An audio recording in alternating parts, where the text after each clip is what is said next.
Good evening, welcome to Trending. We continue our focus on the meltdown in the telecom sector today. We've got a former Finance Secretary, Mr. Garg, who joins us in a few minutes from now as we try and unravel where this is all going. And one of the factors that we haven't really spoken about is the future of the telecom sector. For example, what about the rollout of 5G? Is that something which is going to be impacted as well? What about Digital India, which is one of the biggest initiatives of this government? If you've got a situation where BSNL and MTNL are in trouble because of a financial crisis that they face, and if you've got Idea Vodafone on the verge of shutting down because they cannot pay back the adjusted gross revenues, then what does it say about the future going beyond job losses and the impact on banks and the impact on affiliated sectors? What about the future of digital in India? That's something we'll be looking at very, very closely today. But let's give you a couple of important points that we want to really bring up in this program that we're looking at. So will 5G rollout be hit by the telecom sector meltdown? Remember, the trials of 5G will be happening very, very soon. And that's something that all of India has really focused on because we want faster speeds on our smartphones. We need that sort of connectivity for business transactions in the future to work more effectively. Digital India revolves around an effective 5G ecosystem in India. Will we have that? Will this telecom sector mess affect that rollout? Well, will funds for 5G be available if Vodafone and Idea survive? That's a big question because even if they do survive, where will they get the money to upgrade their infrastructure?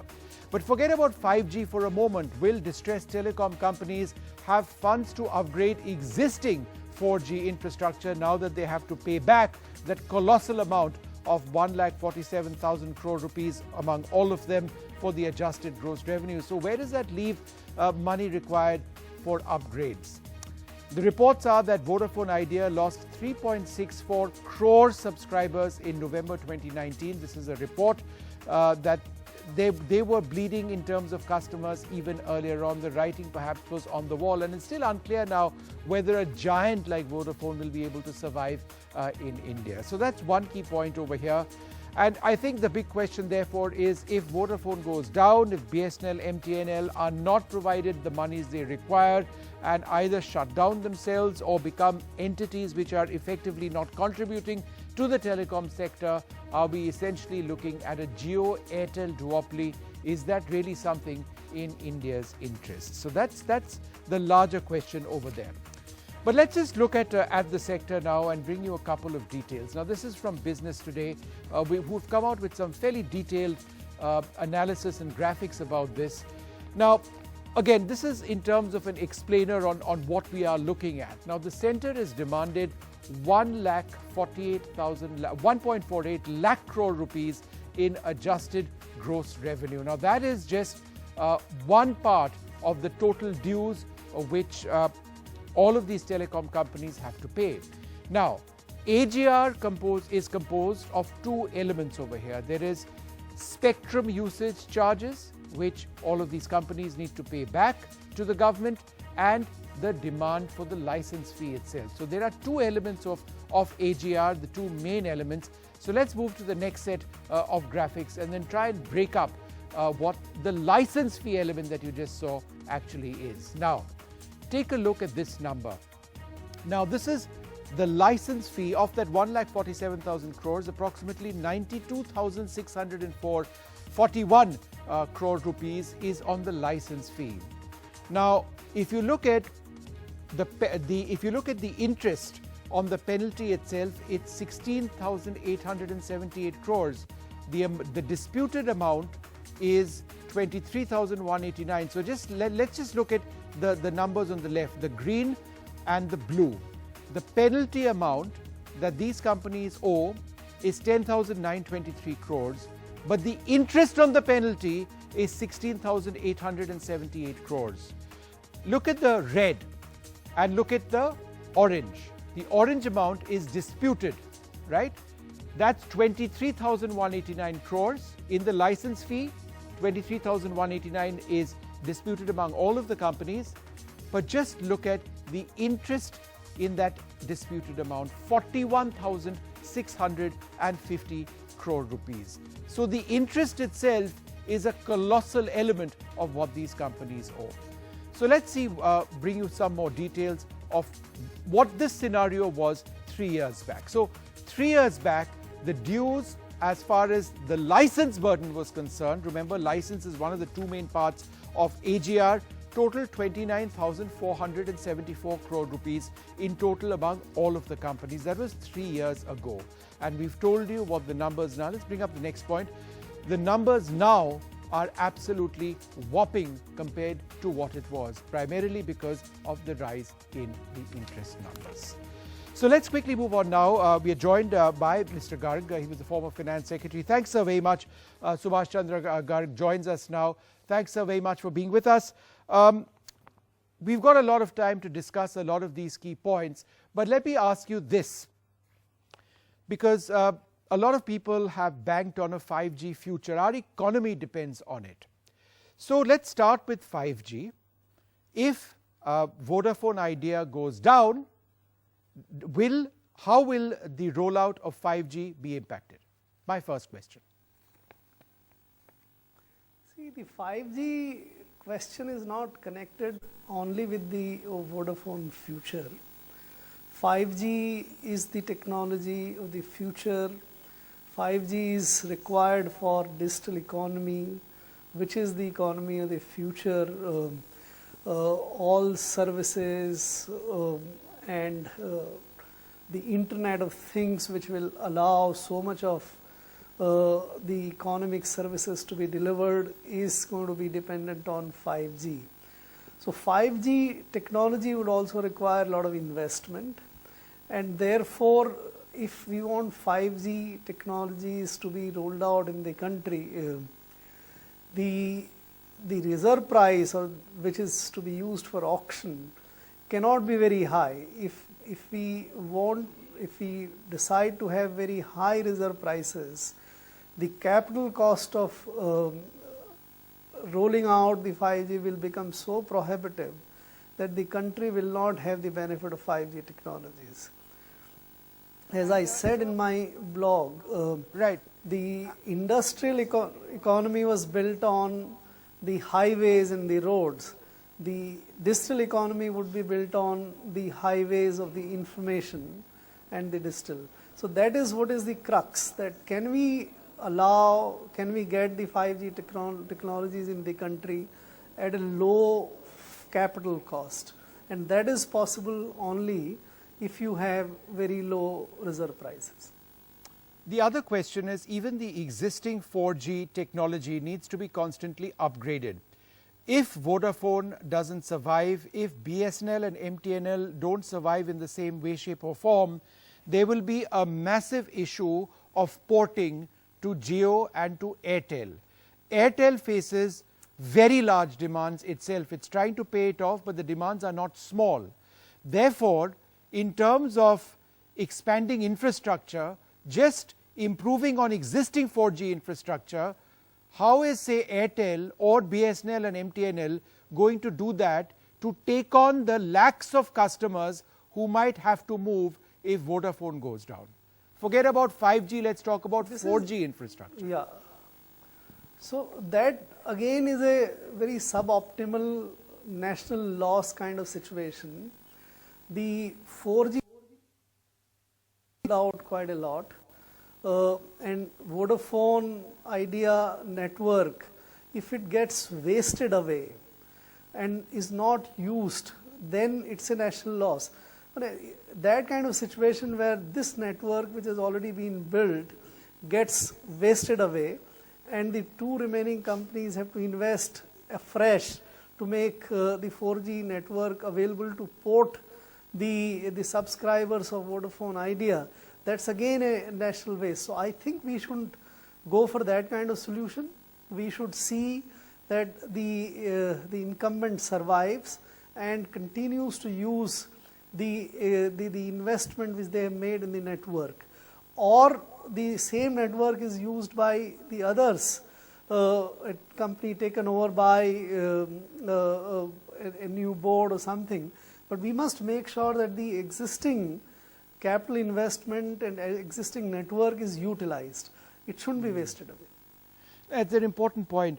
I also, sir, want you to reflect on when we talk about AGR and you know the interest component. The interest component is massively more than what the dues actually are. So therefore, do you believe that this is a low-hanging fruit if the government is to now come out and say that, all right, look, we've had a relook at things, we believe that this interest component needs to be waived in the interest of the industry? Or do you believe that that cannot happen because the Supreme Court has ruled saying the entire AGR amount has to be returned? No, this is very clearly in the government's domain. Both the interest as well as the other penalties which are there, and the newspaper reports today suggested that this 1.47 lakh crore is actually only up to 2017, and if we add the dues of next 2 years, the amount might be somewhat larger. And in some sense this is notional. The telecom companies which have gone down under are not paying any of those AGRs or spectrum users charge and all, and therefore if the industry cannot bear this, industry cannot survive with payment of this, it makes sense to recover the principal amount and grant waiver for the interest and penalties. This has been done at so many other places. In my blog, I quoted the scheme Vivad Se Viswas is based on recovering the principal and leaving out or waiving the interest and penalties. So it's not very unusual. I think this is something which is very legitimate. If the revenues and the cost of the operations don't allow these to be paid, and that has been the case in the industry for last 2-3 years. Right. It's better if these are waived. Yeah. So, Mr. Garg, I just want, I'm trying to understand over here, as a former finance secretary, you'll understand. Let's just bring back that pie chart because I want to refer to it. How is it that it is the interest rate is prohibitively more than the penalties I beg your pardon, the interest on penalty is prohibitively more expensive than the penalties itself. Now, the interest in the disputed amount, for example, 41,650 crores, the disputed amount, about half of that, 23,000 crores. The penalty amount is 10,923 crores. The interest on the penalty amount is 16,878 crores. This is all a part of 92,641 crores, which is the total license fee levied. So that license fee is one of the dues which are there. Why did the government from the onset go and try and punish telecom companies in this manner if they had banked on a digital India even several years back? Should there not have been some sort of thinking to say that this interest rate, if it goes to court, can potentially shut down telecom in this country? See, both the issues, the definition issue of the AGR and the rate of interest and the penalties to be charged were decided way back in late 90s and the early, the first decade of that. The interest rates were much higher at that point of time, and the usual construct in the government is to use a higher penalty rate. It used to be 18% at some point in time. In this case, I think it's the bank's lending rate plus 2 or 3%. Even that turns out to be much higher. So it's not by any design that somebody in the government wanted to crush or create problems. This was the system or the prevailing rate which was applicable at the time of signing these agreements. The difference which you are referring as a disputed amount kind of thing, actually there is no dispute. This is what the telecom companies have agreed to pay as part of the agreement. Of course, it's unfair to expect non-telecom revenues to be subjected to the AGR or the license fee and the spectrum usage charge. But that's part of the agreement. It's more of a plea, it's more of a appeal to reason and rationality rather than that something which is not part of the agreement is being charged. So the solution then is that one should look at reasonable and have a second look at the entire thing and charge and recover what is reasonable and leave out what has turned out to be unbearable in the circumstances. So, like Mr. in Garg, let me ask you this. 1999. Yeah. Mr. Garg, let me ask you this. Initially, I think it was TDSAT, it was the regulator beyond the Telecom Ministry, had ruled in favor of all of these telecom companies, saying that, all right, fine, your definition of AGR is valid, the government's definition of AGR is rejected. But the government chose to question that and they approached the Supreme Court. Was that by itself a mistake? If you've got a digital India in mind, why go beyond the TDSAT in this particular case? Yeah, this view could have been taken, but the strict language of the agreement is what the government is asking for. It's not fair, as I said. It's not what you would normally expect. You don't expect, like this has been now ridiculously extended in case of GAIL and Power Grid and all, to the power sector revenue. So that is, so in true sense, something which is coming from telecom should be subjected to the license fee in SUB. But the agreement says that your all incomes except those three things.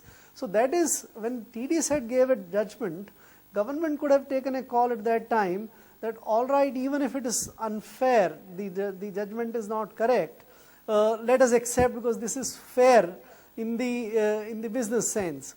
But having gone in the appeal, the Supreme Court was definitely entitled to decide in terms of what the licensing conditions and no one is questioning the government Supreme can Court's take a view judgment. now. I think what we're trying to do is just trying to examine how it went up to the Supreme Court in the first place. Because now that the Supreme Court has ruled, and this, sir, is my next question to you, now that the Supreme Court has ruled, and now that the Supreme Court has absolutely made sure that this money needs to be returned to the government, what can the government now do? Does the government therefore go back to the court and say, we were wrong all along in arguing this case in the Supreme Court, we made a mistake, and therefore we don't want this money back now? How would the court potentially react to it when it's delivered an order?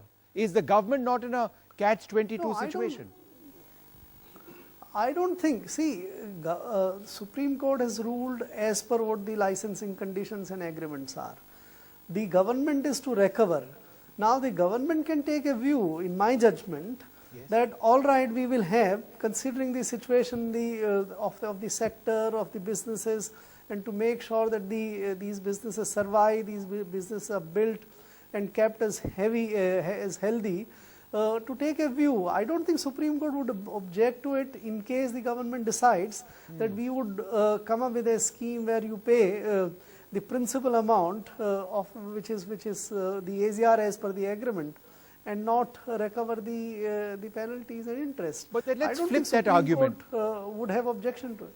Sure. So fair No, enough, and nobody- that's the interesting, government Mr. does not, Garg. But let's flip that argument for a moment. What sort of precedent would that set? For example, off the top of my head, look at the Air India situation. Air India, of course, is now being sold off. But several months back, there was still a look at the process on whether they would be able to sell it off or not. In a situation like this, couldn't companies, government entities and others which are in a bad situation turn around and say that why isn't the government protecting us by writing off our debts or working to create conditions which work in our favor? Why is the government trying to protect another company which the Supreme Court has ruled has gone wrong? So by actually making grounds, right, which benefit a certain set of industries, does it not potentially set a poor precedent? No, I don't think your argument is correct in the case of Air India. Air India, the government decided to take about 30,000 crores debt away before sailing. Now there is another proposal to take further 20 or 25,000 crores of debt. So that government is keeping with itself and not because if you can't sell the company with so much of debt, nobody will buy. And in the case of BSNL and MTNL, this 70,000 crore of package, if you take as a competition, the BSNL and the MTNL is not supposed to get government equity and grant for buying the spectrum which private companies have bought. So if this kind of dispensation, in fact the favorable dispensation is being extended to public sector entities, not to the private sector entities. It's the other way around than what you're saying. All right. Well, Mr. Garg, it's been fascinating listening to you, and you know, I think based on the argument which you are making, that it's still well within the government's prerogative to actually cut down on the dues that it wants to seek from these companies. It should not be a legal impediment. That requires a wise set of decision makers to actually try and implement that. The process would end up saving countless jobs, not just in Vodafone, but the entire ecosystem around that company, and of course everything else that we've discussed. It's truly been a pleasure speaking to you, Mr. Garg, and getting all of those details. Thanks very much indeed. Well, as far as Airtel is concerned, Sunil Bharti Mittal was at the Finance Ministry today. He did meet the Finance Minister, and he came out and spoke and spoke a little bit about what Airtel's immediate commitments are, whether they'd be able to fulfill the commitments in terms of repaying the government, and also what his visit to the ministry was all about. You all know that the AGR has been a unprecedented crisis for the industry, right, and that is being dealt with by the government. I came to make certain suggestions for the overall health of the industry. Taxes needs to be looked at. The industry has very, very low revenues left in the kitty. right. That needs to be addressed.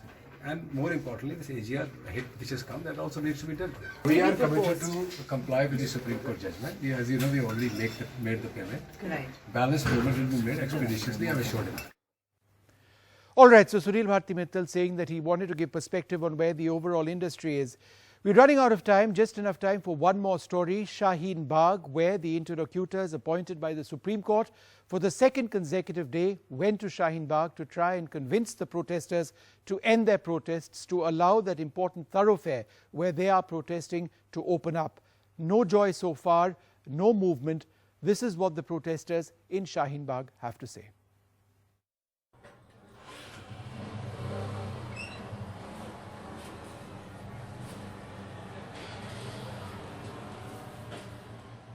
Here we are at Shaheen Bagh. The road that you see behind me goes to Noida and Jamia. This area doesn't look the way it used to 2 months ago.